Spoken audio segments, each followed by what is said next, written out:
তো এঠিকার যে মোনাস্ট্রিটা পাশলা পাহে দেখা পাচন এটি মই ভিতরে ঢুকিনু পূজা পাঠ চলিবা ধরিছে আর ছোট ছোট ছুয়াগিলা ওমা তাহে ধ্যানত বুঝি বসিছে আর ওঠিকার যে মাস্টার যায় গুরু ওই মন্ত্র পড়িবা ধরিছে তাছাড়া কাঁসা যে রহে ও বাজাবা ধরিছে অনেক আওয়াজ আর মন্ত্র পুরা গুমগুমা ধরিছে তো মুই বাহারত আসিনু আর ঠিক উঠিকারে একটা গৌতম বুদ্ধ উপাসক ছোট্ট ভাই বাহারত আসিল তো ওর লগত থেকেই মোটামুটি কয়েকটা কথা মুই আর কি জানি লিবার চেষ্টা করিনু।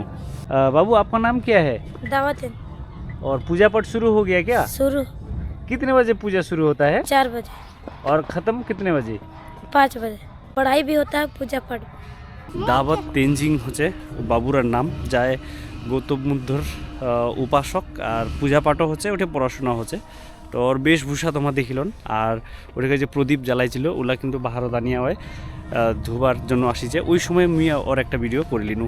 তো যাকে এত সুন্দর লগতে একটা আমার কাছাকাছি জায়গাখানতে একটা এত সুন্দর একটা বড় গৌতম বুদ্ধের মোনাস্টেরিছে যেটি কিন্তু ওমার পূজা করার ধরন ওমার যে বিশ্বাস ওমার যে মন্দির এই সব জিনিসগুলো হামা দেখিবা পাচ্ছি এত সুন্দর করে গৌতম বুদ্ধের যে মন্দির এটা কিন্তু নানানভাবে আমার সাজাইছে আর গৌতম বুদ্ধ যেভাবে আমার সিনেমার দেখেছি বা পাঠ্যপুস্তকত দেখেছি একটা পোজে মানে যেভাবে বসিয়া আর কি ধ্যান হচ্ছে ওই হিসাবে কিন্তু এটিকার মূর্তিরাও মুই দেখা পানো।